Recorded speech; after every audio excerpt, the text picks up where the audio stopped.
We are live. What is up, everyone? We are back with another episode of 305 Takes today on a Football Friday. However, it's a little bit hard to be, our normal level of excitement for this podcast because last night we saw the scary injury suffered by Tua. And, just before we get started, we just want to send our best wishes to Tua. We're hoping for a speedy recovery, hopefully with no long-term effects to his career and just overall his life, because that was a scary, scary sight that we saw last night in the Thursday night football game. With that said, we still do have a podcast to do and put on a show for you guys. So that's exactly what we do here on a Football Friday, as we'll bounce around some of the games that we're looking forward to seeing on Sunday. Going into Monday, I do like the Monday night game. A couple wagers that we already have out there, a couple that we're going to give away. I like some player props as well, so we'll be touching on some matchups as well as we bounce around the NFL Week 4 card.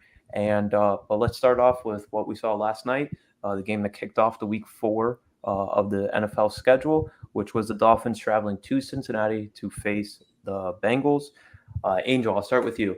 Obviously, the biggest takeaway and talking point for this game, I mean, seeing it all over the TV, all over Twitter, is what happened with Tua. First off, like, what was your initial reaction when you saw the injury? I mean, I know I was just scared, regardless of being a Dolphins fan. That was one of the worst, like, actual still moments I've seen. And now that we're almost a day removed from the injury, what do you make of just the whole situation surrounding the Dolphins organization, Tua, the rookie head coach? This looks like it has the potential to be really messy. Well, my first reaction when I just saw it, like, bro, I was speechless. I generally did not know what to say. When I saw the sack, I was like, okay, Tua looked like he got hurt. And then when the camera angle just showed like he had a seizure look when it came to like his hands, the way it like was, you see his fingers were being stretched out everywhere. That it was awful, and it was scary to watch because obviously we love football. We love the physical aspect that it brings. That it's big men running into bigger men at a high rate of speed, and we know it's like the competition is there. It's brutal. We love it, but we never wish anyone to get an injury just like that. And for anyone who's listening to this, if any of you look up Tom Savage, who was a quarterback for the Houston Texans, the NFL concussion protocol changed a bit because of him, because he had a similar injury like to Tua that happened in one game that made several changes to the NFL concussion protocol as to what it is today.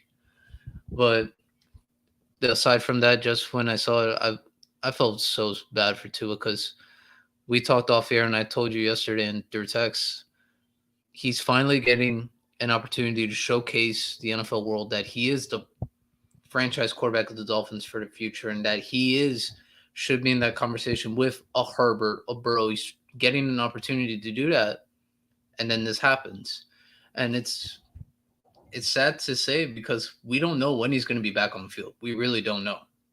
It's going to be a while before he gets back on the field, and that will be the biggest story because everyone wants to know who's the neurologist that cleared him to play, what is his status at practice, how would he be psychologically, does he even want to play after this? That's going to be a lot of questions. And when I talked to you right before we got on the air, the way how it kind of suspects that Tua might have got two concussions within the span of 5 days, 4 days, yeah. it reminded me of that 49ers rookie. For anyone that doesn't know, Chris Borland, who was a rookie for 49ers in the 2014 NFL season, he suffered three concussions that year and he retired. He was a rookie. He was one of the NFL leading tacklers, and he just retired out of nowhere, which was shocking to me. But then he talked, I suffered this many concussions. My health is so important. As much as I love football, I had to step away from this. And I had no problem with that because I'm like, hey, you're doing what's best for your health. Your health is much bigger than a game. Yeah, and it's like you said, it has potential impact to affect him for the rest of his career, whether it's, physically, we don't know. We're only a couple hours, almost 24 hours removed from the injury, so we're still going to learn more as he progresses through it and see how, the symptoms evolve and if they go away. And like you said, also mentally, this is 2 weeks that, the first week against the Bills where he got shaken up originally, it was a late hit, and the back of his head, hit first, so it looked like there was a stumble. According to him and McDaniel, they all blamed it on a back. So I understand. I understand that. All right, that might be a little bit of butt covering on their end, so that just because they don't want to say we even thought it was a head injury because he did clear the concussion protocol. So in their point of view, there's no reason to disclaim or disclose a head injury when they didn't think there was one. And then this one in the second quarter of this game, he goes down and it's the same thing. He gets tackled and it just seems like his head hit first before, the rest of his body. So it's pretty much your head slamming to break the fall of the tackle. So that's something that could be in the back of his head forever.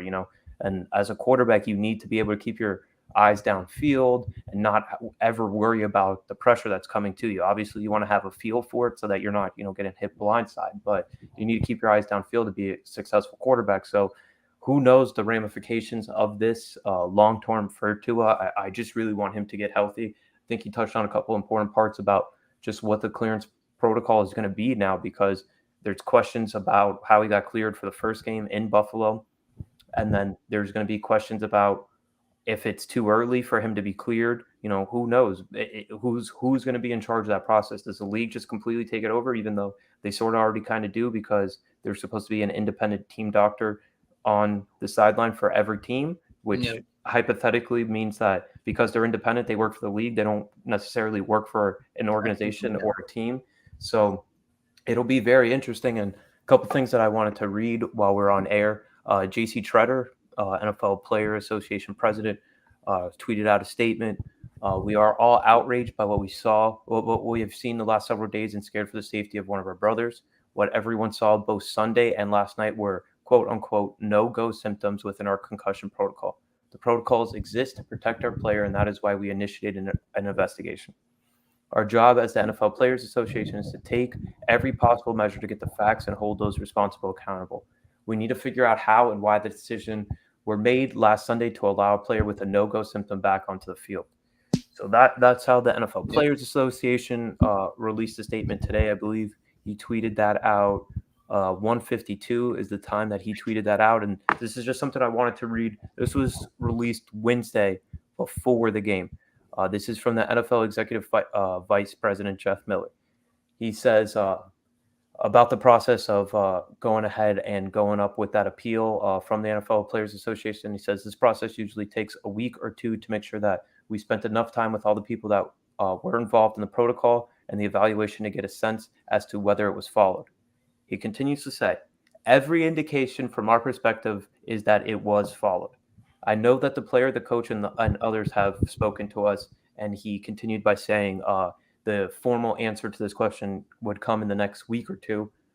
With the injury that we saw on Thursday, I don't know if that gives them incentive to wrap it up quicker, or it might prolong it, because who knows, with Tua, if they can actually speak to him, if they're going to give him his time to actually go through the symptoms, and then they might want to monitor how he progresses and what the team does this week as far as guidelines with the players. So I think it's a very sad situation, obviously, for the player. And then, for the Dolphins, it's chaos to a season that didn't really need it, and a season that felt really good. You had a rookie coach. You were 3-0 going into that Bengals game until last night. And, we were talking offline, and I said, like, it's a really, really dark feeling, because you feel this way about the quarterback of your team. You have questions about whether it was, smart or even ethical to have him out there after, we saw him stumble against the Bills. And then it's like, all right, but my football team's still 3-1. Like, I still want to feel good about that, even though we lost on Thursday. Like, 3-1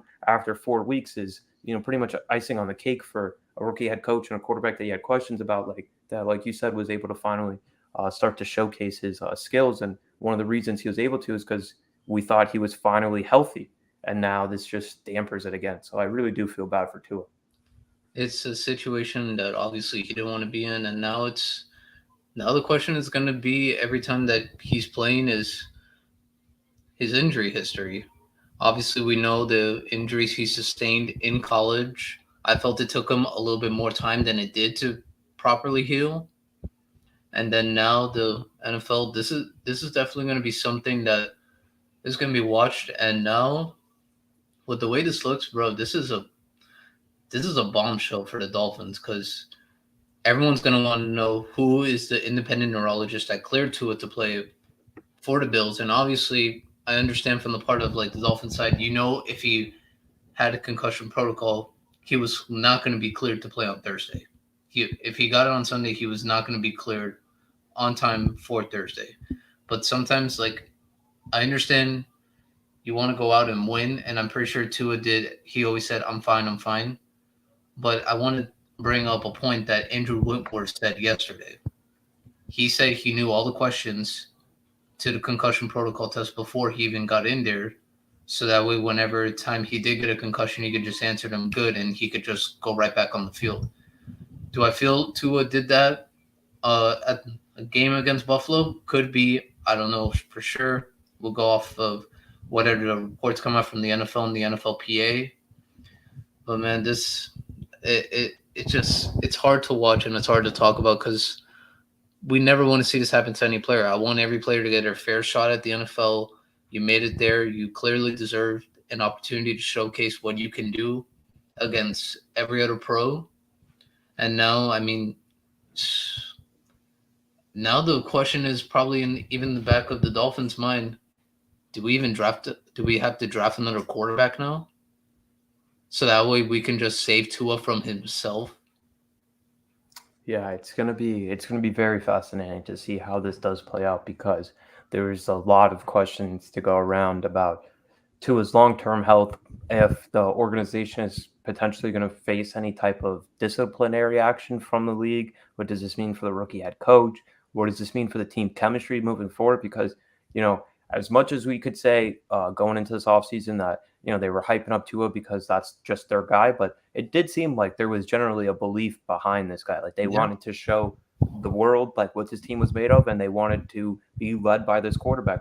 Yeah. Tariq said it, Jalen said it multiple times. So, like, if that's their leader, especially on offense, which, I think Tyreek can fill that role, but if that's their leader, it might just be a very hard thing emotionally for the entire team to get over because seeing your leader go down like that, and especially in a scary moment where the entire team leaves the bench to support him and be around, that it could have a massive effect just on the team currently. And then, like you said, the organization looking forward.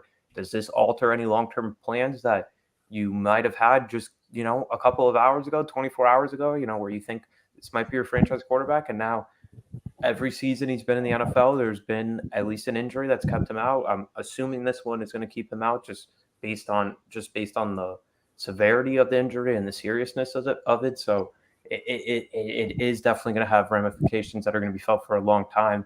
And I don't want to question or second guess it because obviously the hindsight's going to be, 2020, but was it worth it for throwing him out there? Was it worth it? I know McDaniel had a quote saying, if he was cleared, who am I to go against the official team doctor or the official independent investigator? And their job's on the line too now.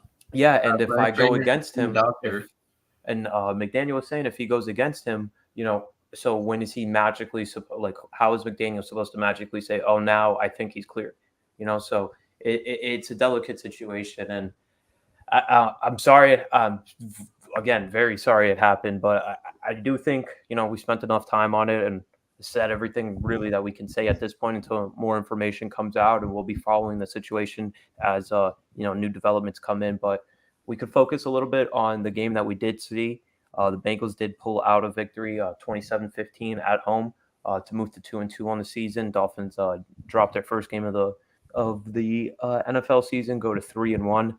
Now do have like a little bit of that mini bye that teams talk about when they play Thursday and don't have to play until the following Sunday. So hopefully they can reconnect and come together as a team and hopefully rally around Tua, and the diagnosis continues to look all right for Tua. So as far as the game goes, I thought it was interesting, especially if Teddy's going to have to come in and be the quarterback. I thought it was very interesting how they moved Tyreek Hill around a little bit in the second half, basically, once Teddy was fully in there. He finished the game with 10 catches, 160 yards. We knew it was going to be a little bit personal for him, as we saw his comments going up against Eli Apple. And how did the game ended? Eli Apple breaking up a pass meant for Tyreek Hill. Yeah. So it was a damper for the Dolphins, but I did find it encouraging that the offense didn't completely stall out after Tua came out. Finally, the running game started to look like they were forming something. Mostert went for 69 yards on 15 carries for 4.6 yards per carry. Edmonds didn't really get anything going, just 6 yards on 5 carries. So wasn't anything spectacular from the running game, but it was more positive signs. I saw something that they were only averaging a little over 2 yards a carry going into the Bengals game. So, the 4.6 put up by Moser will hopefully put a boost into that. But I think the biggest takeaway is that the Dolphins defense is just flat out good. Yeah, no, they're great. But I would have to say, from my takeaway from this game, once like Tua went down, the offense really was Tyreek centric, Yeah. and I would like to see how that changes now going into next week when they play the Jets and obviously other teams moving forward, because this a, does this make or break your season with Teddy Bridgewater at the helm?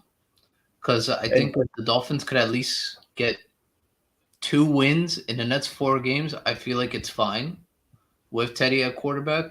But I do want to see now more of the. I believe now the running game is going to be more involved in the well, I future. think it's going to have to be more important. It's just going to have Yeah, to be an essential. And I honestly wonder if it's not a competition, if it's not Teddy versus Skylar Thompson at some point, because this is a quarterback that they drafted in the seventh round. He looked really good in preseason. yeah, he looks you good. know, for as I just think Teddy is like the definition of average, but there are weapons on this team, so I think you can scheme some stuff up. And is Teddy really that much of a downgrade from Jimmy G, an offense that McDaniel has come or came from, and that's who they had at Exactly. quarterback?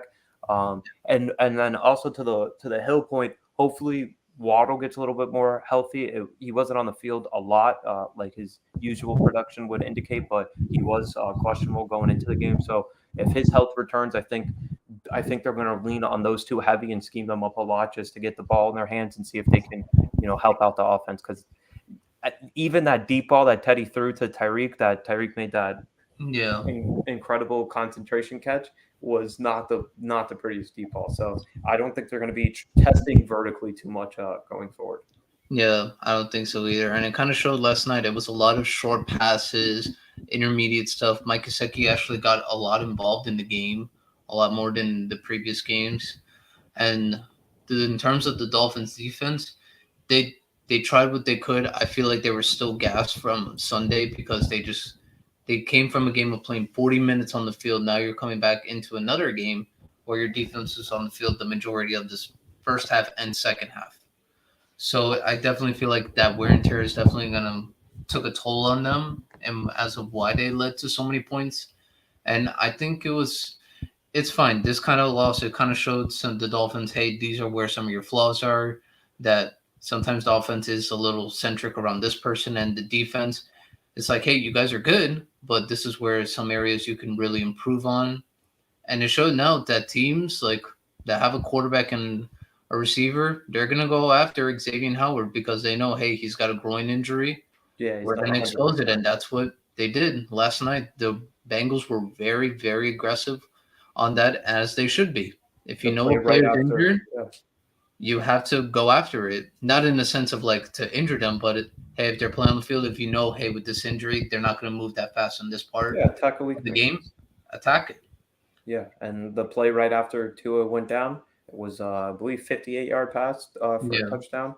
or Higgins. 59 yards, yeah, for Higgins on Xavier with him in coverage. So what was a punch in the face right after having to deal with this emotional scene with Tua. But I think both teams are pretty even, and if Tua doesn't get injured, I think that's a completely different ballgame.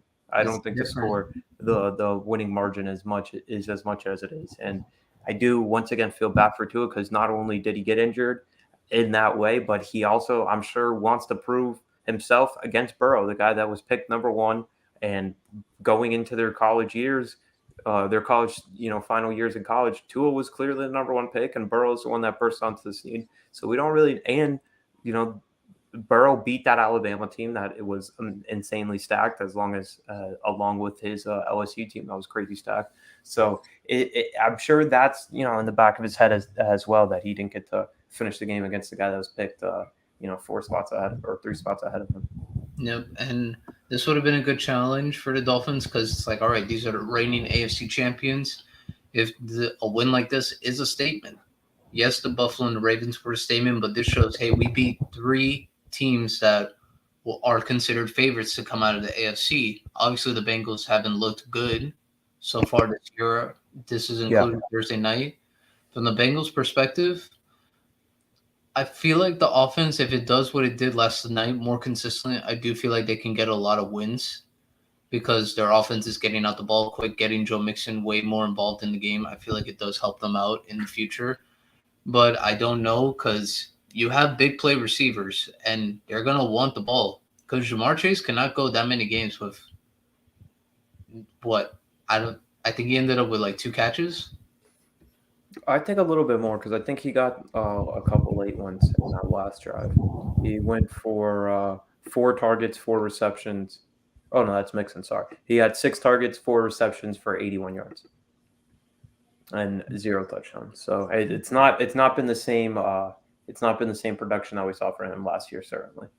Yeah, so And Boyd has been the one that's the most questionable for me because he had 5 targets, only 2 catches for 47 yards, and he's been rather lackluster so far this season. I know that they added Hayden Hurst, that can contribute to it. He had 4 targets and got the touchdown in the red zone for them. So I understand they added a new weapon, and tight end is usually a security blanket for the quarterback. But I thought Boyd would just take advantage or would be able to take advantage of the attention that both Chase and Higgins garner mhm. on each play because they Yep, can take the top off the defense, even against good corners, as we saw yep. last night. It's definitely something to see, but well, we're gonna have to wait for next week because we have to Yeah. see how the Dolphins look. They're gonna. And even over the weekend, if any news breaks, we'll definitely talk about it on Monday's podcast, as long as recapping the NFL games that we watched this Sunday. But let's get to it. But before we get to the Week 4 matchups that we're looking most forward to, we'd like to thank the folks over at E2G Sports for being the presenting sponsor for 305 Takes and handling all the behind the scenes aspects for the podcast. Salute E2G Sports.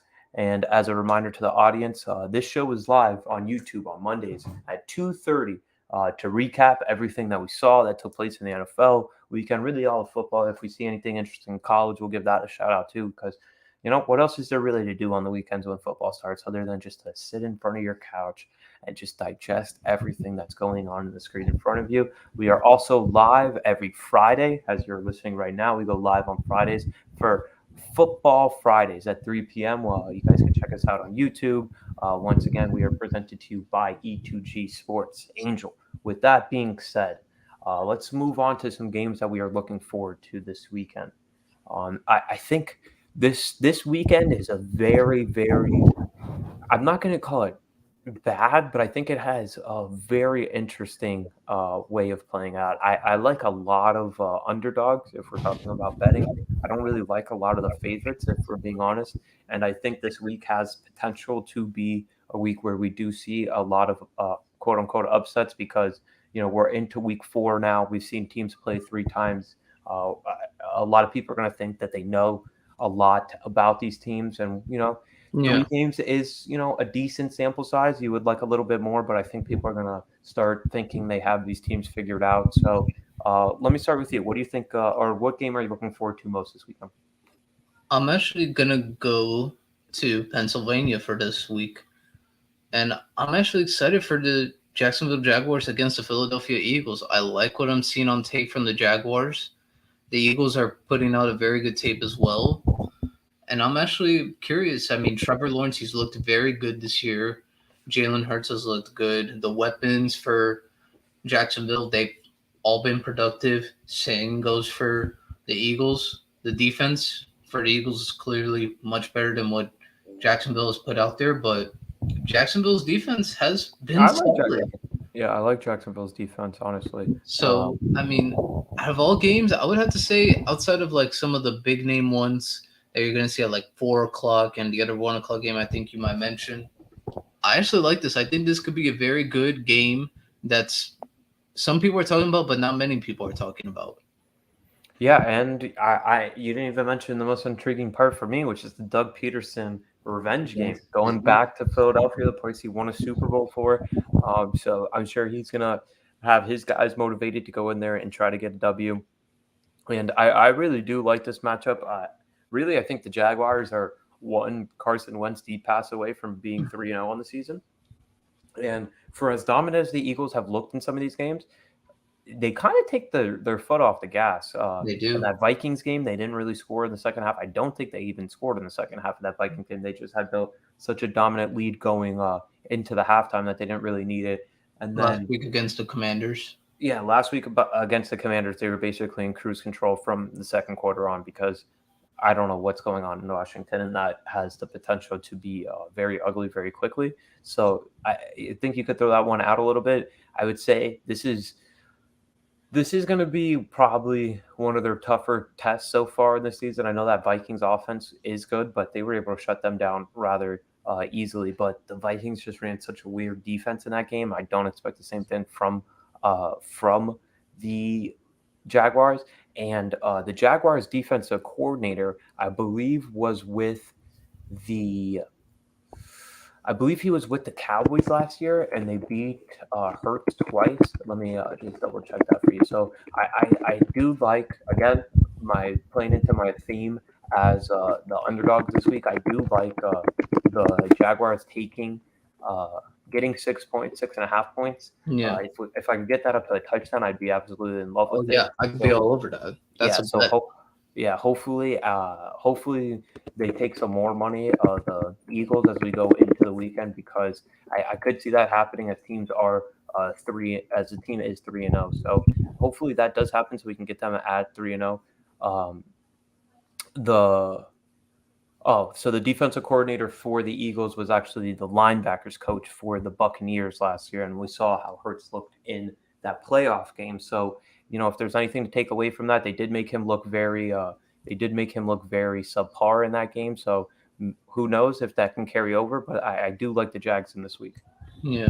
And plus, for anyone that might not be interested in the points money line, the Jaguars are plus 222. I think that's something you could look at. Or if you want to bet the favorite, the Eagles, it's minus 278. Or if the points and the money line is not intriguing to you, the line is only 45 and a half. And I get so scared of these over and unders yeah, nowadays. I I mean, saw the unders are hitting at like a 65% clip. So, yeah, and I feel like teams just aren't scoring as much as we are they expecting them used to. to. Yeah. Yeah, because now teams are looking at it's like, all right, what's the best like blueprint way to beat any team? Be on the field as long as you possibly can. So slow the drives down. Don't try to go up and down the field in a snap. So I I like the under for this game. I think this will probably be low scoring. I could probably see a 21-20 victory for any team on both sides. So this is definitely a game I'm very looking forward to because Yeah, I I want to see Lawrence against a good yep defense too. And that's they have a good defensive line and a good secondary in Philly. yep they do, and it's going to be something to see because Trevor Lawrence was. I'm pretty sure everyone knew ever since he was in high school he was going to be the first overall pick in the draft, and it kind of just came true once he went to Clemson and just dominated and had arguably one of the greatest college careers we've ever seen in his short period of time as a starter. So it's definitely a game I'm looking forward to watch. But what is a game you got on your eyeballs on? So this is gonna again feed into my theme of the underdogs. I have taken two of them. One, I don't think the game is very interesting, but I do think there's potential value in this one. I like the Texans over the Chargers. Hmm. This is basically just a play on the injuries that the Chargers have Yeah, sustained. Bose is going to be out. Slater's also going to be out. It looks like for the Lindsey, season. yeah, and Lindsley might be out as well. It remains to be seen. It seems like it's going to be a game time decision as far as Keenan Allen finally getting back on the field. So if that does happen, I think I would take maybe the Texans spread, but I took them at plus 215. I think there is some That's value not to bad. gain there with the injuries that they had, and not even to mention that Herbert is still not 100%. He's not. He's not at And all. it's been interesting. I know that they've missed Keenan Allen, but they haven't been as explosive as they were last year. Guyton is also going to miss the game. We've mentioned Keenan Allen. If he misses a game, I think that makes them even less explosive than they already have been, which would be concerning for me. And then the second thing is Sony Michel is like prominently featured in this offense, and I don't really get that. I Yeah. don't really When you have understand Austin that Eckler. one. Yeah, and especially when you have Austin Eckler, and then you look at the defensive side of the ball. I mentioned Bosa being out, and if J.C. Jackson is going to play, do we know if he's 100%? He's only played in one game this season, so I think this is a valuable spot. I would not have the Texans at plus 215. I know they don't have a win on the season, but they've been frisky. Yeah. They've definitely been a They frisky made team. games close. They made them Yeah, close. and the Texans beat the Chargers last year. Yeah. So and it looked like a pretty simple offense. They were running a lot of short passes and just really running it right up the middle of this Chargers defense. So we'll see. I think you get some value here because of just the amount of injuries that the Chargers have been racking up. I don't mind that. That actually could probably even be our best bets of the weekend. I like that bet. If you could take Texans money line straight outright win, or if you're more of a fan of the spread, right now it's 5.5. If you could, I would say take it now, or if you see it maybe potentially hit 6, I say take it. I don't think it's going to get to 6, but at least at 5.5, I think it's fair. I think it's definitely fair.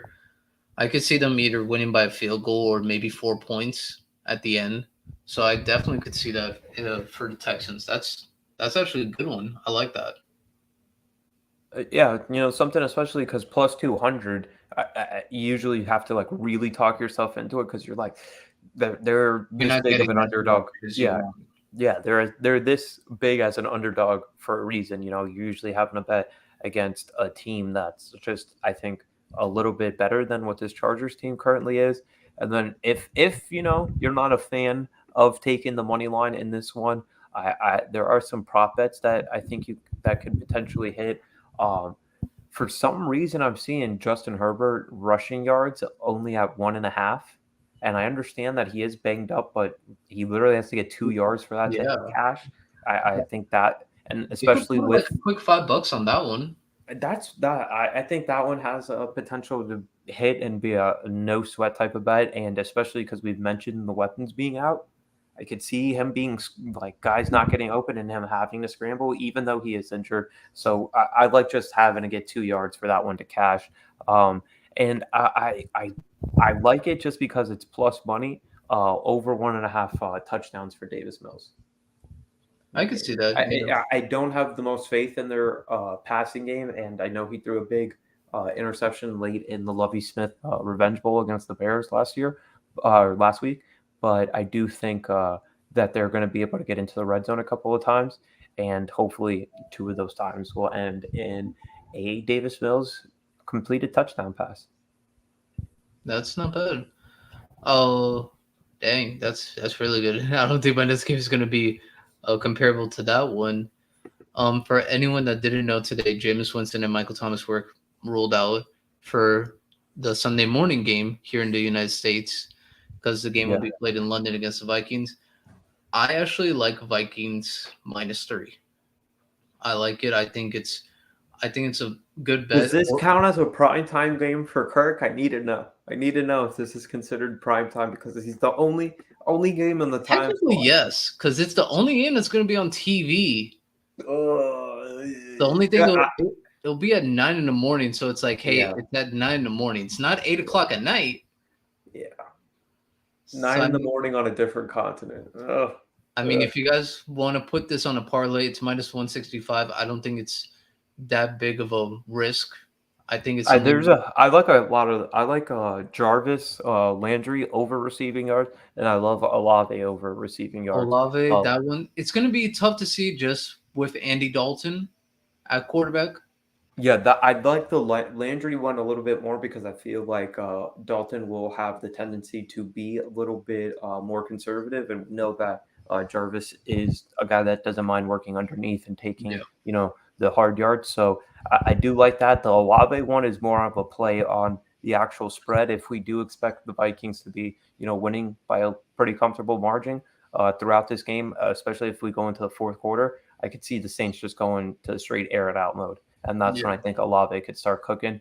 And really, I think this Viking secondary. I mean, we just mentioned it based off their game they're that they okay. had. They're not good, but they're okay.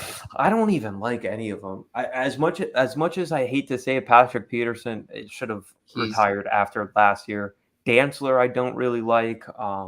And with Harrison Smith out, I think that you still get a boost from that at safety. So I do like both the receivers for the Saints receiving yards over, and I would sprinkle some on Jarvis receptions over.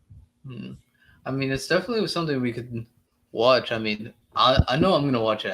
I'm gonna wake up at like 8 o'clock in the morning. It's like, all right, gonna get myself ready, eat some breakfast, take a shower, get ready to watch the game, and just basically sit down the whole day watching football. I'm Yeah, pretty sure and it's gonna end at like 12 something. I'll be like, all yeah, right, right cool, before the 1 o'clock game starts.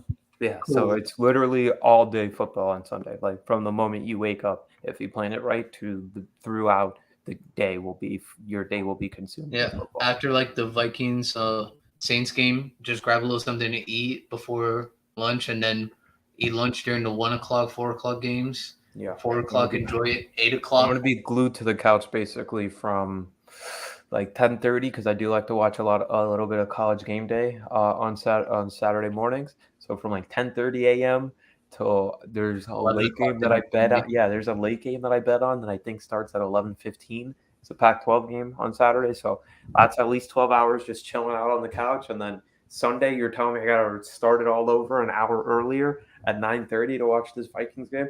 And that's like the main reason I don't want to put too much money on this game because I just don't want to start my day off negative and then feel like I have to chase the rest of the Yeah. day. And it's just sus. It's Dalton versus Cousins. I could see weird stuff happening in this one. Yeah, that's why I was like, if you could put this on a parlay with like maybe if you have like a 14 parlay or a 5 team parlay, I actually think this is a pretty good bet you can take considering the injuries that the Saints are having right now. And mostly, Alvin Kamara, he hasn't been productive this Yeah, so he far. hasn't been the same player we're used to. And once if the Vikings get a lead, they're not going to give the ball to him. Yeah, they're So gonna have to start airing it out. I could One definitely spoof bet that I do kind of like is defensive or special teams touchdown in this game, just because I it is like that two one. it is two teams that I feel like weird stuff always happen. You do have Kirk Cousins, who is viable to throw a pick six, and the Dalton is viable to fumble it or throw a pick six. So Yeah, I would throw some pizza money on that one. yeah. So it's definitely something I could say people to watch.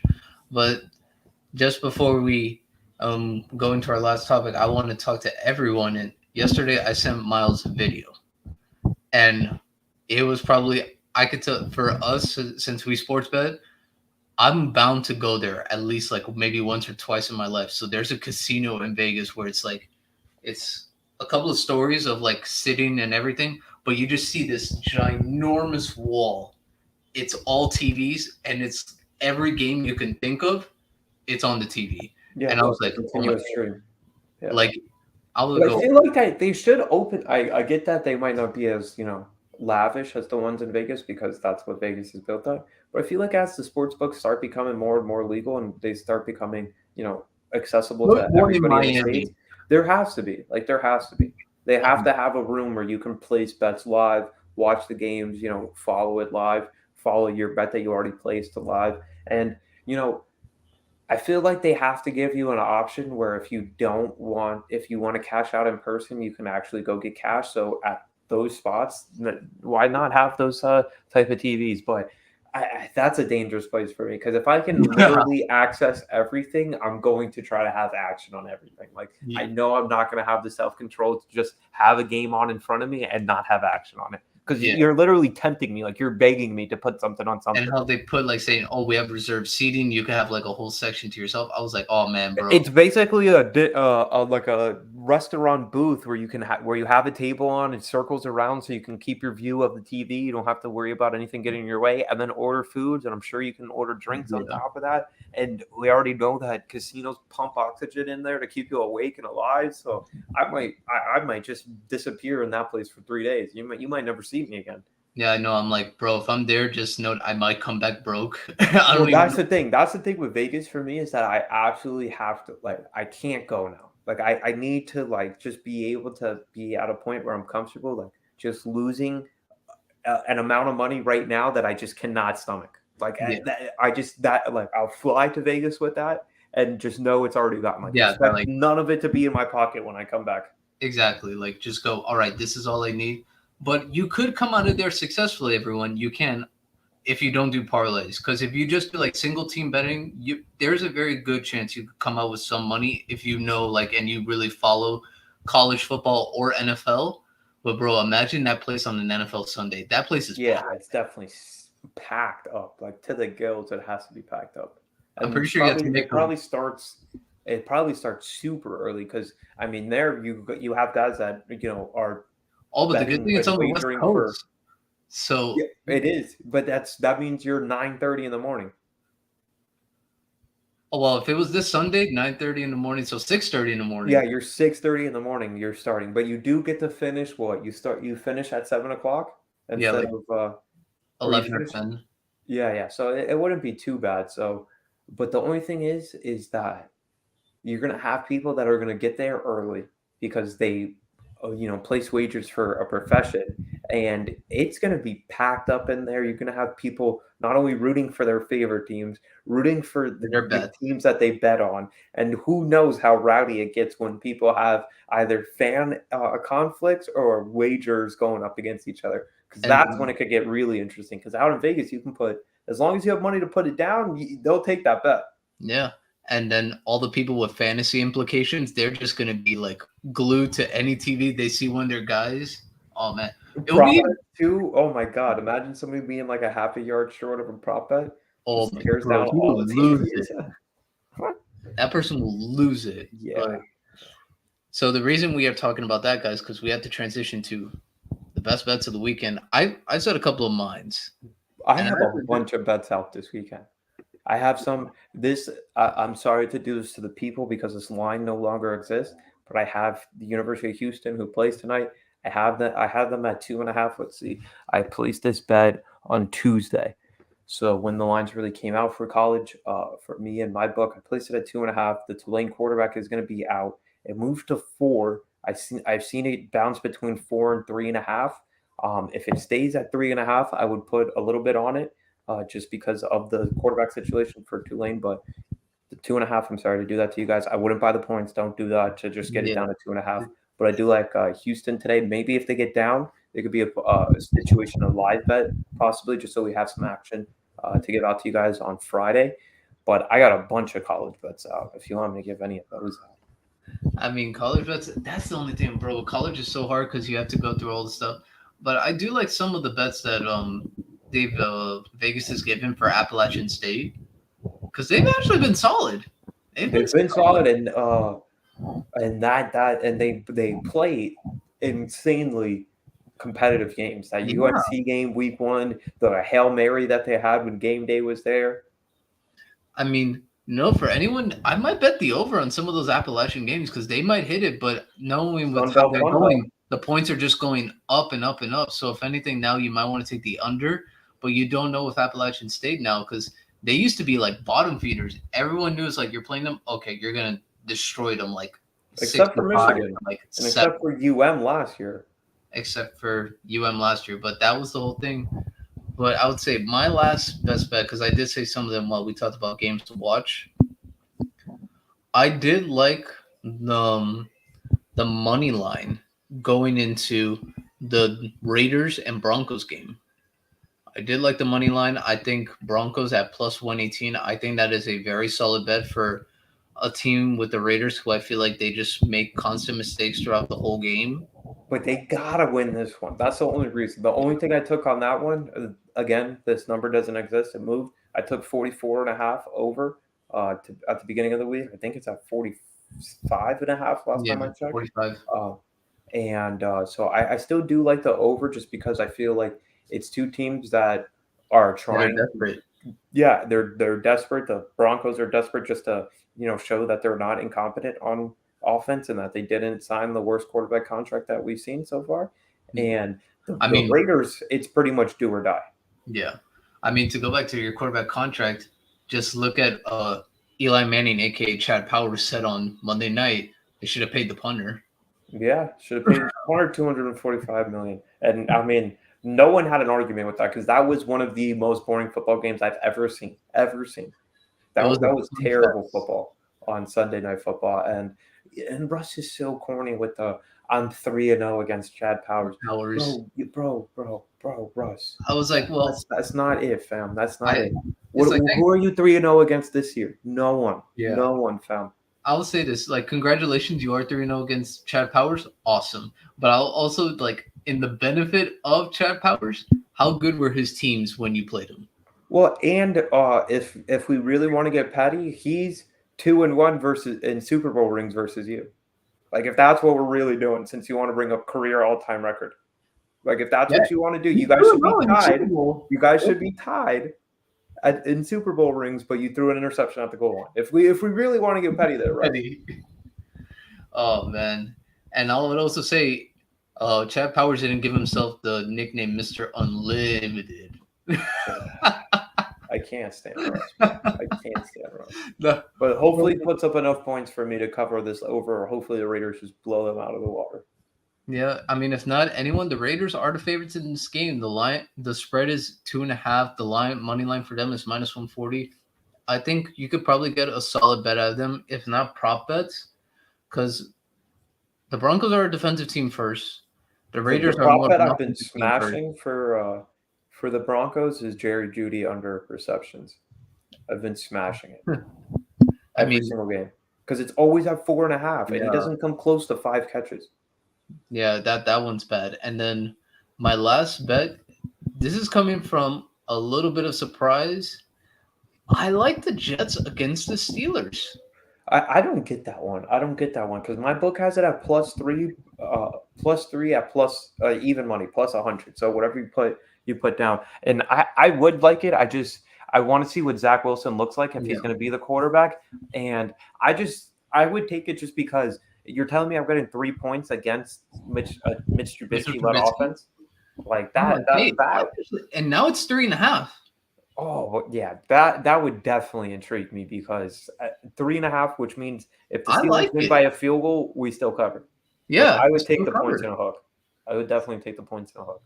I like that bet. I'm like, obviously it's going to be Zach Wilson's first game back, but I mean, if I'm going off of the offseason where Zach has actually built a connection with his receivers, they're more trusting now. It's going to be second year under his belt. His body is fresh. He hasn't taken any hits. And the Jets' offensive line, they've been a little better. I'm not going to say they've been a lot better. They've been a little better this year. They've gotten their running backs more involved in the game. Breece Hall is getting more touches. Michael Carter's actually looked a lot better than he did last year. Garrett Wilson has shown flashes. So this could actually help Zach a lot. And then the tight end, Conklin, he's been solid. Yeah, Conklin has been a favorite of Joe Flacco. So I want to see what his production remains with Zach Wilson. Yeah, sees what it looks like with Zach Wilson, because that could be a potential fantasy target to look at going into next week if the production and the target share is going to remain the same. I think that's. But we'll have to see. Moises has them. Yeah, I could be about a trade. No, I'm just saying for anybody out there listening. Okay. Tyler Conklin could be a potential ad, maybe a buy low, but we'll see what the production looks like this week. A couple other bets that I have out for the weekend. I have Titans +4, same type of mentality for the Jets Steelers game. I don't think the Colts are that good. I could see Derrick Henry having a monster game. Hopefully that takes me home, but just the same thing. I could see the Colts winning by a field goal and I still cover. So I like anything really over the 3, just so I can still cover with a potential chance of a field goal game. I took Bucks +2.5 on Monday. That line does not exist anywhere. Yeah, it's even now. Yeah, it's pick 'em both ways. I really like the Bucks in the game. I want to see what happens with this Chiefs offense. And, I've been mentioning since before the season, if the Chiefs lose this game, I'm betting them as soon as I can get my hands on it to win the division. I might sprinkle some money on them to win the AFC because this, I think, will be a good moment for us to potentially buy low on them before they Yeah, start ripping off a run. The only thing that does concern me is that their weapons. I didn't think it would still look like a jumbled mess outside of Kelsey still this it's far into the definitely season. tough. It's Yeah, tough to and I watch. really like this Bucks defense. This Bucks Yeah. defense They is played well. They've tremendous. been playing very well, very well. I like what Yeah, I see out of them. and Brady gets another week with Cole Beasley in the mix. Evans is going to return this week. It seems like it'll be game time, probably a pregame. See how Godwin feels to see if he actually suits up. So they're getting a little bit more healthy, the Bucks as well. So I like the Bucks in that one. And then there's going to be a couple prop bets that I'm going to be looking at. I like anytime touchdown for both Chubb or Hunt against the Falcons. I think is a solid bet. It's I a good actually one. kind of lean over for Cleveland, Atlanta. I think both teams are going to be able to move the ball, and I don't think the Falcons can really stop the run. And we know that that's obviously going to be the bread and butter for Cleveland with Jacoby Brissett at quarterback. And then another game that I'm looking at props is uh, the Giants Bears. I'm not betting on this game because this is bad offenses, but the Giants can absolutely not stop the run. If you look at PFF, their power rank in Yeah, defense I think they is allow what 6 yards 29th. to carry. Yeah. They are yeah, they're not doing well on in the Khalil running Herbert. game. So Khalil Herbert, because uh, Montgomery has been banged up and limited in practice this week. I like Khalil Herbert. I think you can get the numbers really low and you could lay some juice. You get some plus money on anytime touchdown for Khalil Herbert. And I was on the wrong side of this last week for the Monday night game. I was on Richie James under receptions for the Cowboys game. I'm actually going to play the over this week. Sterling Shepard was basically the number one option because Kenny Galladay has decided to stop playing football and fall off the face of the earth. So Richie James has, I believe, been out there for 42% of the passing snaps for the Giants this season. Yeah, he's So, had a lot of playing time. yeah, if you're out there for that many passing snaps and especially the percentage, sometimes the ball is just going to find you. But Yeah, sometimes it's the ball eventually is just going going to to find you. too. So I like Richie James over receptions prop, and I would like Khalil Herbert along with the two running backs anytime touchdowns for the Browns this week. But yeah, I got a lot out in college as well, so it's going to be an interesting week. If you guys could tell how my mood will be on Monday, depending on how this weekend goes. Hey, I mean, we're gonna see, guys. We're gonna see. Yeah. But to anyone that doesn't know, um, Miles, I kind of want to wait for this. Do you remember in the group chat this week? For anyone that doesn't know, we have a fantasy football group chat. I found it so funny when Moises just set off the thing. It's like, guys, I Yo, know please this stop is the my dumb record. trades. Yeah. Stop sending me dumb trades. And Yeah. next thing you know, him and JP were just like saying, bro, I just finished like saying no to all these trades. Well, even yesterday, somebody texted our group chat, everyone check trades, please. I was And like, I'm not even gonna check. I'm not even gonna check because how is it possible that you sent the trade to every single team in the league? Like that's insane. he That's didn't. insane. When he said that, I checked. I was like, "There's no way Ed sent me a trade." And then I looked. I was like, "Ed didn't send me a trade, but I'm pretty sure a couple of people there." But there was a trade yesterday, and I actually liked it. And I made a trade this week too. It was just a 1-for-1. I did Amari for Devontae Yeah, Smith. yeah, and that one I actually did like. I like I that liked trade. it for both teams. I mentioned on this podcast for weeks that Amari was just simply not going to crack my lineup. I just had no faith in Brissett. So, and Devontae, I think will be a good because my two receivers are Cup and Hill, so I don't really need Yeah, a the worst third part, wide I was receiver. going after Devontae Smith, and then I found out he got traded, and I was like, "Of course it's Myles." And that was offered to me. I was like, all right, bro, I've been saying on my podcast for weeks that I have no use for Amari Cooper, that's literally my trade package. Clearly, Ryan was been listening, so thank you, Ryan. But Appreciate it, Ron. I did like the trade Alex made with Ryan yesterday. How he got Alex is going to get DeAndre Swift, and Ryan gets Aaron Jones and Allen Robinson. Now, I talked to Alex. I said in the short term, I think he loses, but in the long term, he could be a big winner.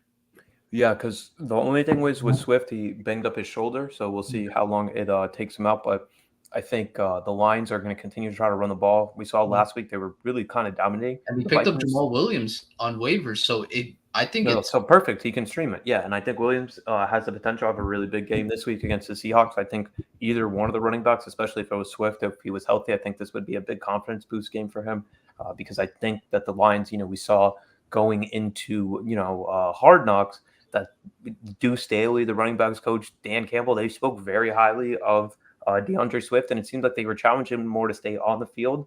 And I could see them giving the ball to Williams a lot, like, hey, this guy actually shows up and is here every Sunday. Look how yeah. do you see what he's doing right now? You see the 50 carries he's getting while you're sitting on the bench. I could see them being a little bit petty like that just to try to spark something under DeAndre Swift. And if that does happen, I think that trade will work out well because I really like DeAndre Swift. Just off Yeah. talent, I think he's one of the more He's talented running great. backs that's in the league. Yeah. He's great. And then for Ryan, you get Aaron Jones, you get someone productive right now who's going to help you, considering the way how his team's performed the last 2 weeks. And he gets Allen Robinson. I like Allen Robinson a lot coming into this year. It just hasn't worked out so far, but who knows? Maybe Sean McVay changes it and you can get some playmaking out of Allen Robinson. Because now, I mean, it just can. I mean, Cup can physically not just keep up this production that he's on. yeah, Like at some point, like wear and tear has to be a factor because it he has to be. is basically their entire. Like if he was in the NBA, the usage rate would be astronomical. He would be setting Oh, a bro, record he for highest usage. surpassed Luka. Yeah, Surpassed literally, Luka's usage. literally, because that's basically all their offense is, Yeah, especially passing. it's legit like almost the Dallas Mavericks. Give Luka the basketball and that's it. Yeah, he'll So I figure out mean, the rest. we'll see. But it because of those trades, I generally did wanted to make a move, and I did. I received a trade.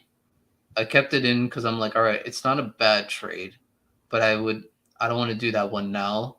And then I sent Myles a trade to everyone. I sent him a trade before. I was like, pretty sure I'm gonna get a no, but maybe Myles would think about it Shoot. because I was like, hey, I mean, Mike Evans is facing a pretty bad secondary in Kansas Bro, I City. just don't need receivers. That's the problem. There's a difference. I'm giving you a receiver and you give me one in return. Yeah, but I just don't need any. I just don't need any. Like, I need a running back. I need a solid running back to replace Connor. and That's what I need. to replace. Oh my god, why does Connor have to be bad? Yeah, that's what I'm saying. That's what I'm saying. That's the only reason. That's the only slot I really need to upgrade at. Everything else, I'm down to ride out. Everybody wants to steal my tight ends, bro. I keep getting the most That's me. BS trade offers for Kittle. No, someone sent me somebody so random for Kittle. I can't remember who it was. It was like I want to say like a wide receiver 3 and an RB2 for Kittle, and I was like, am I really like? Do I really have to respond to this right now? Yeah, I will tell you this. The reason that happened because last year in our fantasy league, when Peter People obviously were getting finessed. That's clearly what was happening. It was like it was quantity over quality. That's what it was. Like if you can offer someone 3 players or 4 for one guy, they will take that deal. So I was like, bro, if I could do that, I could just offer a bench players and then I'll get a starter in return. So that's what happened. It was a lot of that last year. So that's why a lot of those trades are coming. But I always tell people like now, I'm like, if you're not having successful trades, just text someone and it's like, hey, I want to make a deal for this person. If I offer this person, is that a good start? And that generally will get a conversation going. And in our league, I'm going to be in an absolute dogfight this week. So I'm playing up against Dom, and I had 2 players already play. So I'm at 45 points. He had T. Higgins. He's at 25. I had Hill put up 25 on his own. Burrow put up 20. My current projected total is 139.7. Dom's current projected total is 139.9.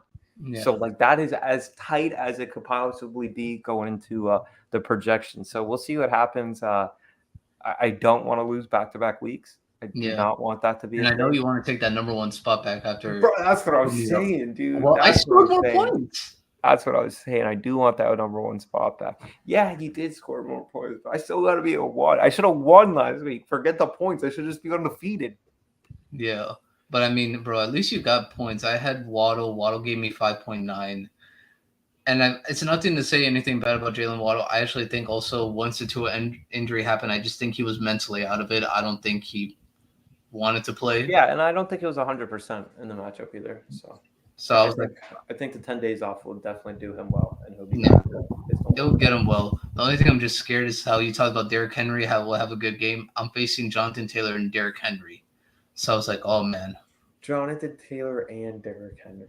Yeah. That's tough. Who knows? Maybe the Colts will stink it up again, and Jonathan Taylor will put up another stinker. Hopefully, both running backs end up with like 50 yards at most. If they both end up with like 50 yards, I'm like, all right, both Derrick Henry 50 yards, Jonathan Taylor 50 yards, cool.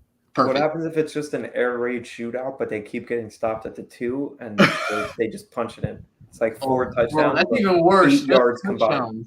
Yeah, it's like 4 touchdowns combined, but like 16 total yards. Like they both have 8 yards and 2 touchdowns apiece. But still, a touchdown is 6 points. Yeah, I know. That would be super tough.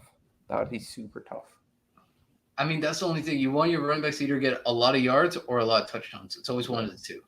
Yeah. You have to have the back that you're like, okay, I can count on him having, at least 70, 75 yards. That's what he should average. And then I'll have the James Conner boomer bust guy, which really depends on if he can get his behind into the end zone. Yeah. Which has been both my running backs because Clyde Edwards-Helaire, we discussed his 0 yards. In the end zone. Yeah, but he just can't run. They just cannot run. 0 rushing yards. Mahomes was the highest rushing they had against the Colts. Yeah. Well, guys, we would like to talk more about fantasy, but we got to save that for Fantasy Mondays when we do our recaps. So, guys, this was good. We had a lot of fun. Tua, like we said at the beginning with Myles, we wish you a speedy recovery. We hope that your health comes out as great as it possibly can, and we hope to see you on the field again soon. Yes, sir. Until next time. Peace.